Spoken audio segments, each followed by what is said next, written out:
I'm Logan Crawford, and right now on Spotlight, you're a little bit afraid of the big city, so you decide to make a big move. You move away, you move to the country where you think it's going to be a whole lot safer. Well, that's not always the case.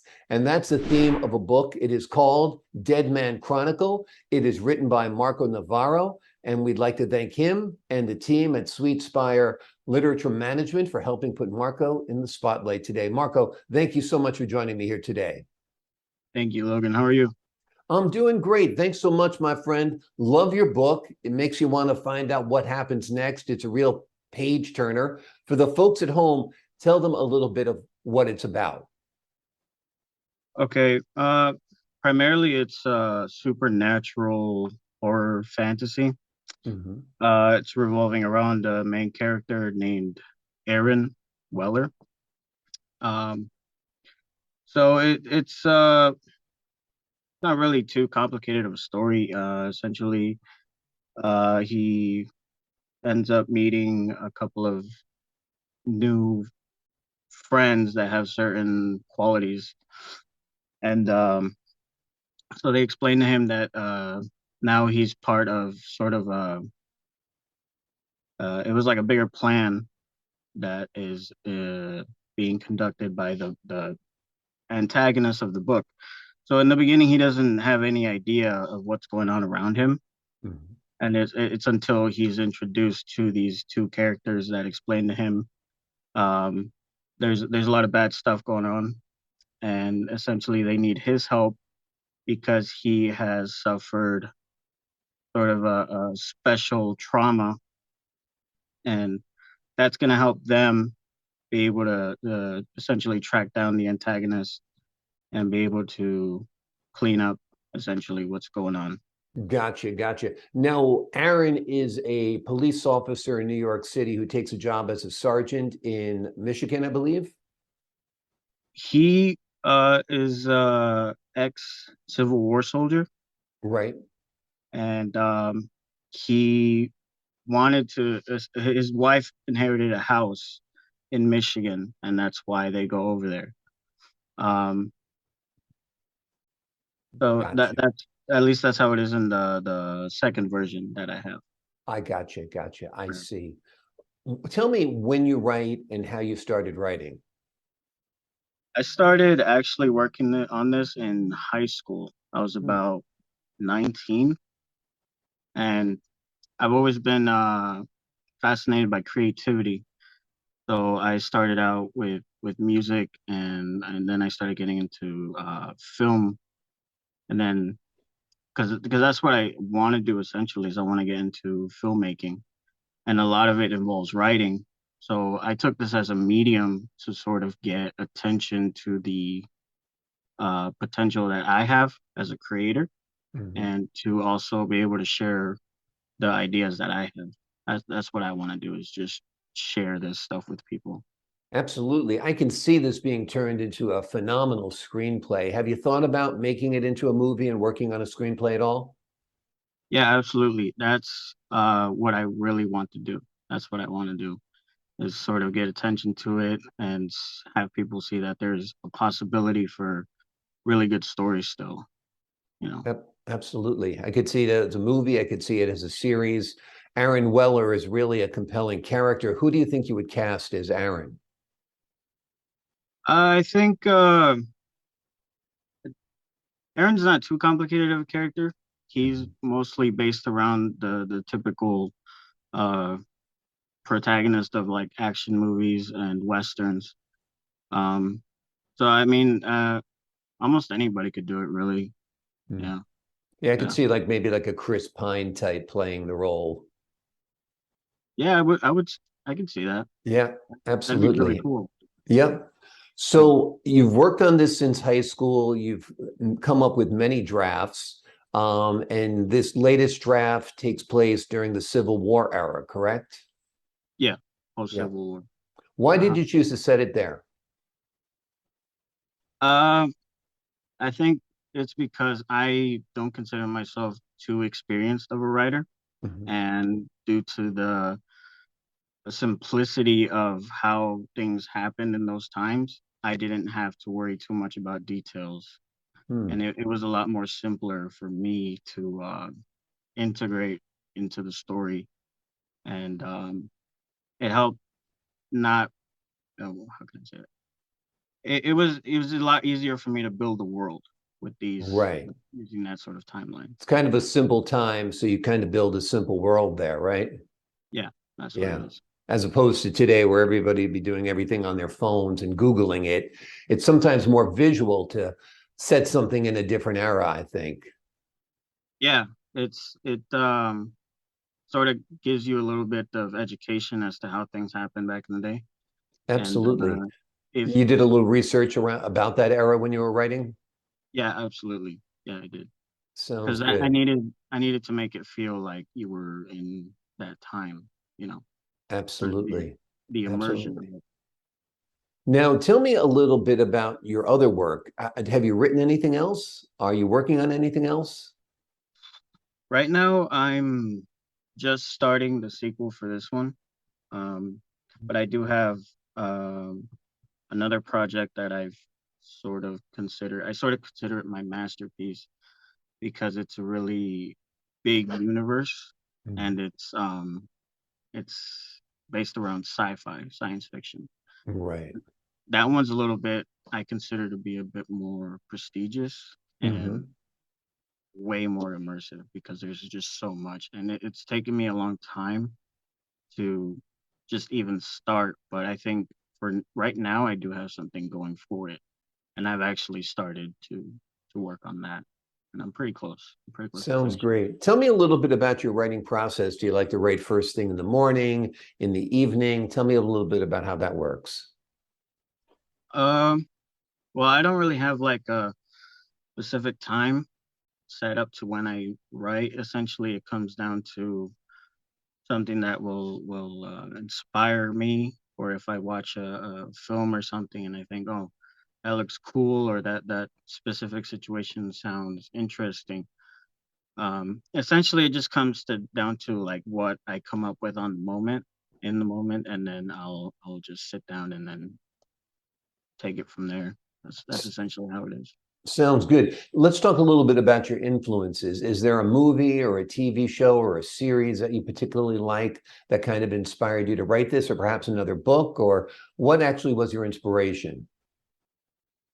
Uh, well, I come from a religious background, so I studied a lot of things about the supernatural, the occult, and that's always fascinated me. So I essentially wanted something that was very action based, but also I could incorporate the supernatural elements and then use the horror as a sort of to build intensity to the book and give it a little more seriousness.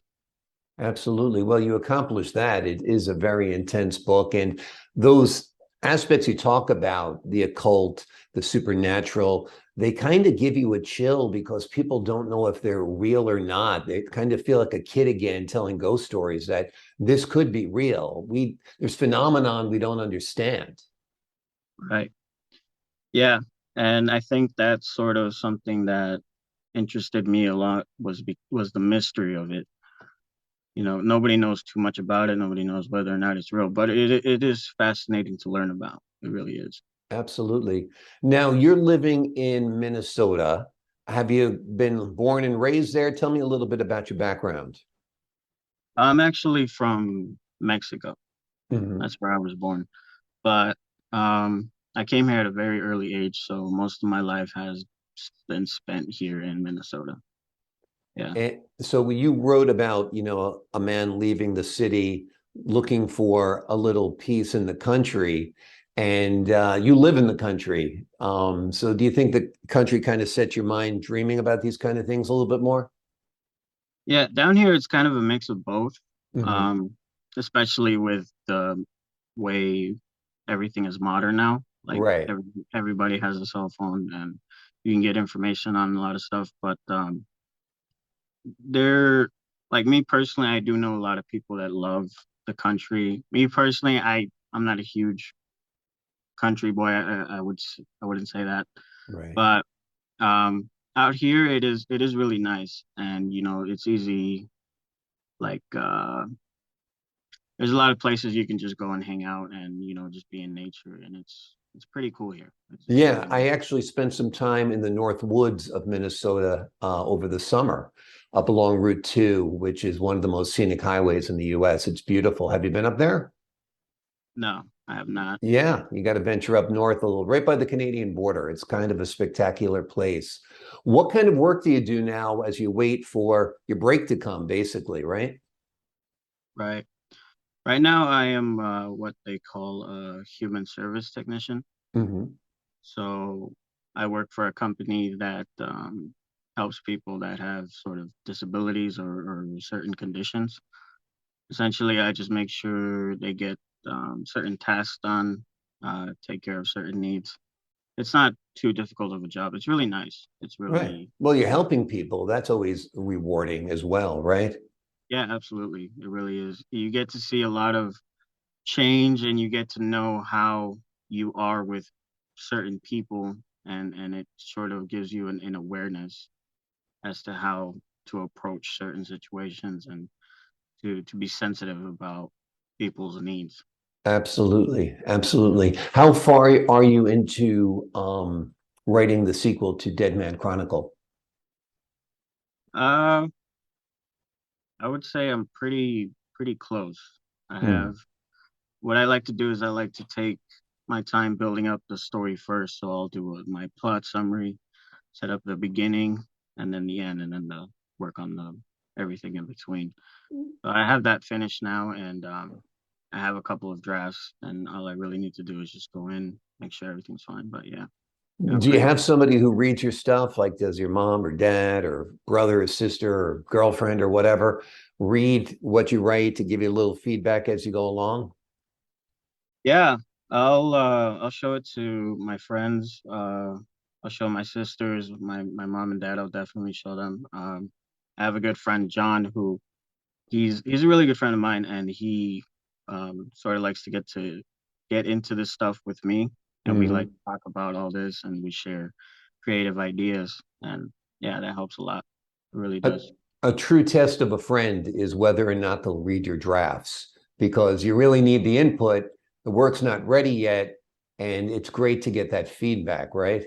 Absolutely, and I tell them like, don't hold back. Like if you need to be brutal about it, just go ahead, because I really I need a honest opinion of what's going on here. You know, Exactly. and Like, are you confused? Do you understand this? Do you realize why I did this? There's so much to it. Have you entered any of the contests or anything like that to try to get your book to stand out a little bit? no, I haven't. So the publisher I'm working with now sort of just dropped it on my lap, and I was Mhm. kind of like caught by surprise by this. So Mhm. I wasn't really aware what to expect. But no, in terms of like entering it into contests or anything, I haven't really done anything with that. I Right. haven't. Right. But it's got to feel good to have it in print and have it on Kindle where folks can read it and enjoy it. And do you view this as being more than one part? Do you think it'll be multiple parts? Uh, yeah, absolutely. Um, I j- I like to I like to limit myself to only doing sort of like trilogies. I Hmm. think three is just a perfect number. That's just what I believe. I don't think you should go too far off with a story, because essentially, like eventually you lose interest and the character sort of just there's not that much interest anymore, no more risk, you know. Exactly. Is there a series out that you like right now? Are you a Stranger Things fan? Or tell me a little bit about what you like to watch. So I do watch certain number of anime that's Japanese cartoons. Hmm. I do lately I've been watching the show called Ash versus Evil Dead. That's Hmm. on Netflix. I don't know if you've heard of that, but that's based around the Evil Dead series. Hmm. And that's a classic horror series that's very how do I say it? I don't know. It's just one of my favorites. I would It say. connects with you. Yeah, Yeah. absolutely. And that Cool. that itself is based around horror and supernatural stuff. And then there's another one that I like to watch called Mindhunters.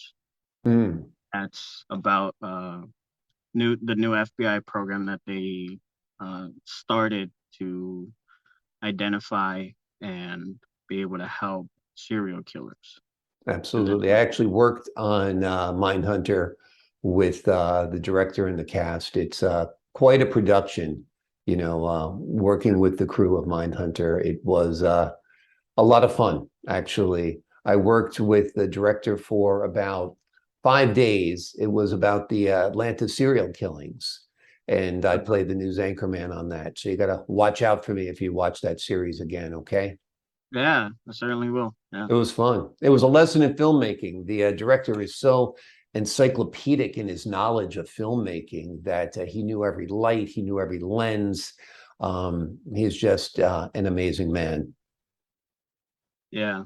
And I always can appreciate people that are like that, just teaching you so much and being able to learn. For sure. Well, the name of the book is Dead Man Chronicle. It is an amazing read. You're going to want to find out the story of Aaron Weller, and you're going to be happy to know that a sequel is coming. It is written by Marco Navarro, who is a new voice on the scene, but a great voice already on the scene.